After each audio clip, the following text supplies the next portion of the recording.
死刑几乎等同被你大法官没收了。你还要霸凌我们到什么程度？詹森林啊，死刑只是复仇泄愤，坚持废死大法官詹森林。他掌握了法律的工具之后，他以为他是上帝，你老百姓就乖乖跪下听我说教就对。所有反对者一律不接受。你有民意基础吗？你靠的不过就是蔡英文上来吃香喝辣的，什么东西啊？把大法官这个位置作贱。当初你们用太阳花来推翻立法院所通过的法律的时候，你们是怎么护航的？因为这个法律跳脱了公民的态度。奇怪，今天我跟你谈死刑，跳脱了公民的态度，突然之间，哇，你们就是一群仇恨满心的人。Ladies and gentlemen, welcome the host.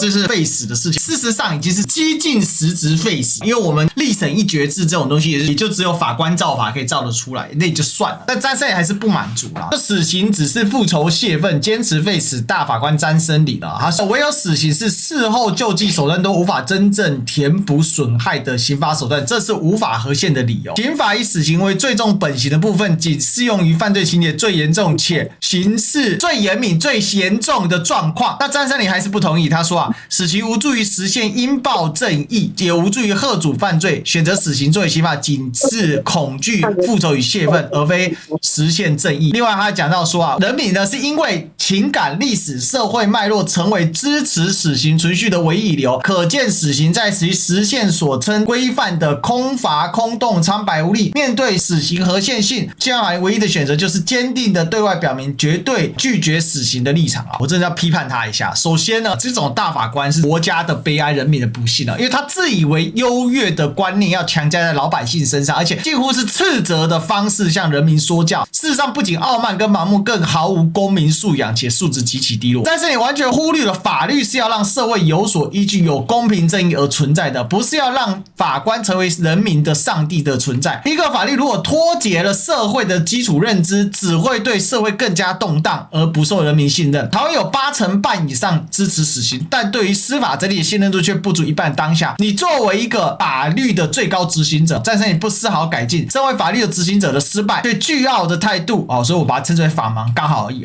他完全理解错误法律的一个概念法律对人民来说不是报仇泄愤，而是维护秩序、追求正义、保障生存的工具。法律没有多么神圣，也没有多么了不起，它本来就是人类社会历史发展的产物。正如中国上古时期社会秩序依靠封建礼法，西方则依靠神权圣经一样，都是人类历史发展需要而生。这点都搞不清楚，程度之差真让人瞠目结舌。他自以为他掌握了法律的工具之后，他以为他是神啊，他以为他是上帝啊，你老百姓就乖乖跪下听我说教就对。所有反对者一律不接受，你就是为了报复，你就是为了仇恨。谁跟你报复仇恨啊？死刑是为了维护秩序，法律是干嘛？法律是维护社会秩序的最后一道底线。而维护社会秩序基于什么？维护社会秩序基于公平与正义，就这么简单。所以在谈法律的时候，我们都会谈到一个词justice， 正义嘛。正义里面最重要的是什么？ It's fair， 有公平的正义才是真正的正义嘛。而公平的正义如何去规范，如何去执行，就是靠法律嘛。所以这才是法律的实质意涵。法律其实在今天它只是一个集合式的名词，它建基点是在于我们的公平社会里面的需求。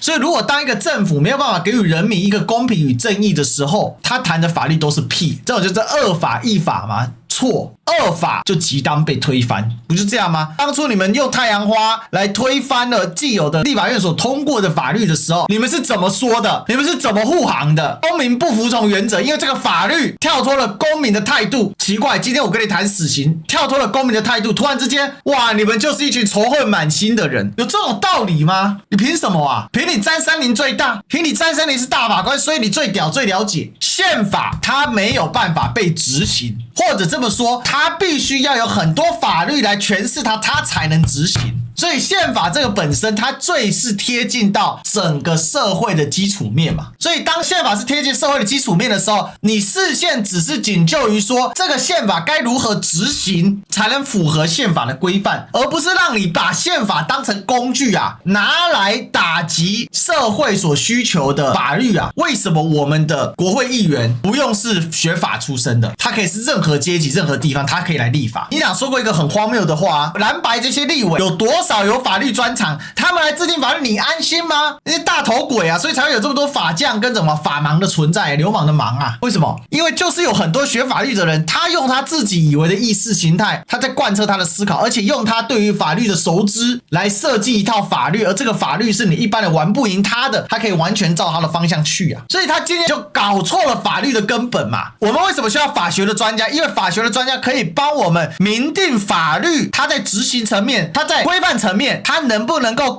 严谨，够合乎宪法的原旨，能不能合乎立法的宗旨？为什么所有的法律立法的时候，它都必须要就其立法脉络，就其立法原旨来思考？答案就是这么样子啊，所以才需要让所有的立法委员，他可以来自百工百业，可以由来自任何地方，只要他选举选得赢，他就可以立法。这才是为什么我们需要释宪是最后还需要透过申请，而不是随时随地在执行。所以今天为什么大法官写出这些东西的时候，他把自己当神了，他可以裁决一切事物啊，他觉得老百姓都是错的，他觉得老百姓都是荒智愚昧的，错，没了公平正义，我们这法律还有什么作用呢？在这个社会有80%半的认同要死刑是什么意思？因为死刑才能达到社会所要求的公平正义嘛，公平正义才是法律的根本嘛。你每次你们这些废死的接受挑战，永远就那一套说辞哦，因为死刑不能遏止犯罪。我告诉你，所有的法律都没办法遏止所有的犯罪，犯罪本身就根植于在我们的社会里面，已经做到这种程度，死刑几乎等同被你大法官没收了，你还要霸凌我们到什么程度？詹森林啊！我是看最讨厌就是这个詹森林跟尤伯祥，这两个是最让人完全无法忍受的。